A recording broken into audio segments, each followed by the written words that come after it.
Argus contact confirmed. Okay. The light is green. You said this line is encrypted, that the signal bounces off enough satellites that they can't triangulate where I am. I have to believe that.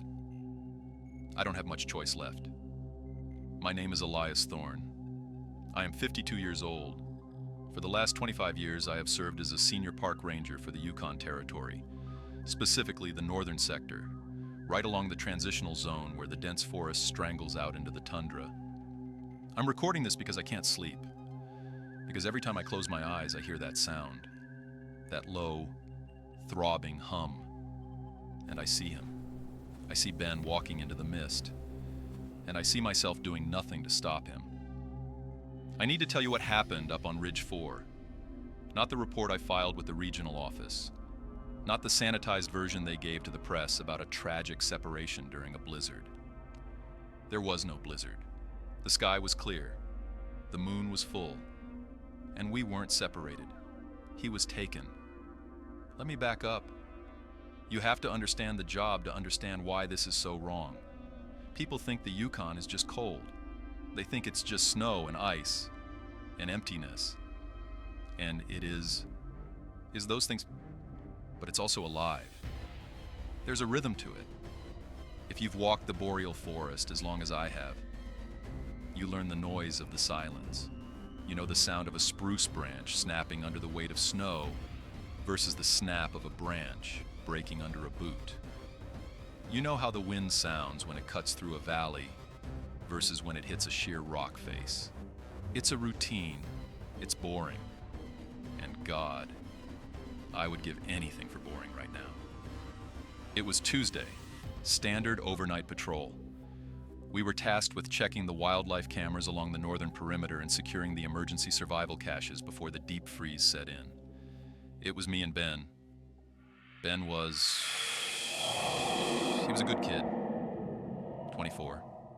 Green as summer grass, but eager. He respected the woods. He didn't treat it like a playground. He checked his gear 3 times before we left the station. I liked that about him. It reminded me of me 30 years ago. We hiked out about 10 miles. The terrain up there is rough, uneven permafrost, dense scrub brush, sudden drops where the shale gives way. We made camp near the old logger's cabin on the edge of the clearing. We ate, we checked in with base, static mostly, but we got the all clear through. And then we decided to do one last sweep of the perimeter before turning in. The moon was so bright you didn't even need a headlamp. The snow was glowing blue. It was beautiful, that deadly kind of beautiful, where the air in your lungs feels like broken glass because it's so cold. We were walking the game trail, looking for signs of timber wolves. There had been reports of a pack moving south, and we wanted to log their numbers. That was when the silence changed. Usually the woods at night aren't quiet. There are owls, there's the wind, there's the shifting of the ice. But this was a vacuum. It was like someone had hit a mute switch on the entire world. The wind stopped. The trees stopped creaking. Even the crunch of our boots on the hard-packed snow seemed muffled, like we were walking on cotton. I stopped. I put my hand out to stop Ben. I remember the look on his face. He looked confused. He was digging his pinky finger into his ear, twisting it hard like he was trying to pop the pressure after a flight. Then the smell hit us. It wasn't the smell of an animal. Bear scat smells like berries and rot. Wolves smell like wet dog and musk. This smelled like copper, like ozone, like standing inside a high-voltage transformer room. It tasted metallic on the back of my tongue. My fillings started to ache. Elias, Ben whispered. He was pointing toward the tree line on the east side of the clearing. What is that? I looked. At first, my brain tried to make sense of it. It tried to file it under known categories. I thought, Okay, it's a moose, or maybe a large elk. It was standing in the shadows of the pines, maybe 40 feet out. Close enough to make the hair on my arm stand up, but then it stepped into the moonlight. I need you to look at the file I sent you, the one labeled evidence_A. Open it, please. I know it's blurry. My hands were shaking, and the autofocus on these government-issue phones is garbage in low light. But look at the center of the frame. Don't look at the trees. Look at the legs. You see that? A deer's legs are spindly, sure. But look at the joints. Look at the front left leg. The knee, if you can call it that. It's bending backward, and then forward again. It has too many joints. It looked like someone had taken a deer's leg and broken it in 3 places. But the animal was still putting weight on it, still walking. And the torso. Look at the ribcage in the photo. It's, elongated, stretched, like taffy. It wasn't a biological structure that made sense. It was sagging in the middle, almost brushing the snow, but the spine was arched high. It was moving so slowly, a predatory drift, hooves making no sound. I should have unholstered my flare gun. I should have backed away, but I was frozen. It's that reptilian part of your brain that just says, don't move, don't move, don't move. I raised my phone. I don't know why. Maybe I thought nobody would believe me. Maybe I wanted to use the screen to see it better, like a filter between me and the horror. I snapped the picture. The flash. I forgot to turn off the flash. In that dead darkness, lit up the falling snow right in front of me like a white wall. It didn't illuminate the creature, not really, but it caught the eyes. The creature stopped, and then it looked at us. Zoom in on the head, in the photo. I know it's pixelated. I know it looks like a smudge, but look at the reflection pattern. You know how a cat's eyes shine green or gold when you hit them with a light? This wasn't 2 eyes.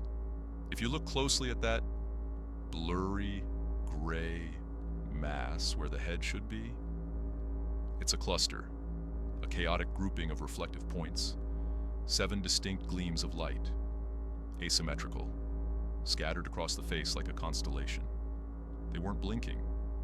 They were just open, wet, reflecting the moonlight and the fading afterimage of my camera flash. That's when the sound started.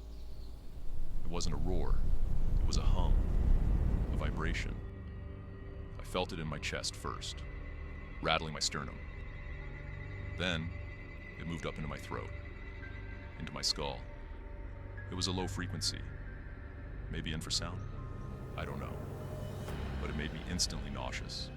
My vision started to swim. The horizon tilted. I fell to my knees, gagging, clutching my phone in the snow. It felt like seasickness, but violent, like my inner ear was being dissolved. I heard Ben scream, but it sounded far away, underwater. Elias, help me, it's in my head. I tried to stand up.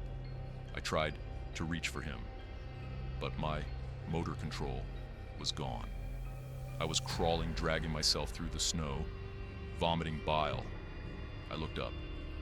The creature hadn't charged. It hadn't pounced. It was just standing there, vibrating. The air around it was shimmering, like heat haze on asphalt in July. But it was 20 degrees below zero. The distortion was warping the trees behind it, twisting the trunks into spirals. Ben was standing up. He wasn't looking at the creature anymore. He was looking into the fog that was rolling in. Sudden, thick, unnatural fog that smelled like sulfur and burning hair. Ben! I screamed. Get down! Crawl! He didn't hear me, or he couldn't. He started walking toward the creature, not running away, walking toward it. His arms were slack at his sides. He was walking with this jerky, puppet-like gait, like he didn't control his own legs. Ben! I saw him walk past the creature. He walked right past it, within inches of those elongated, broken legs. The creature didn't touch him. It just kept humming. That terrible, bone-grinding hum. Ben walked into the fog bank behind the anomaly. I saw his silhouette for a second, then 2 seconds, and then he just dissolved. The gray mist swallowed him, and then the hum stopped. Snap. Just like that. Silence. The creature was gone. The fog evaporated in seconds, like it was never there. The smell of ozone vanished. I was alone in the clearing. I lay there in the snow for, I don't know, an hour? Until the cold seeped through my parka and forced me to move. I crawled to where Ben had been. I found his flashlight. It was still on, face down in the snow, the beam glowing through the packed ice like a trapped ghost. I found his hat. There were no footprints. Listen to me. There were footprints leading up to that spot. My boot prints, his boot prints, and then nothing. No drag marks, no struggle, no blood, just the end of the trail, like he had been lifted into the sky or stepped through a door that closed behind him. I searched until dawn. I screamed his name until my voice gave out. I fired every flare I had. When I got back to the station, I was half dead from hypothermia. I told them the truth at first. I showed them the photo. The sheriff looked at it. He looked at me. He said, "Elias, that's a blurry photo of a moose, and you're in shock." They searched. For 3 days, they ran dogs, helicopters, thermal imaging drones. They found nothing. No heat signatures. No body. They concluded that Ben must have fallen into a crevasse or been dragged off by a bear, though they couldn't explain the lack of blood. They put me on medical leave. Acute stress reaction, they called it. But I know what I saw, and I know what I'm hearing now. I'm staying in my grandfather's old cabin, 40 miles south of the park loop. I haven't gone back to work. I won't go back.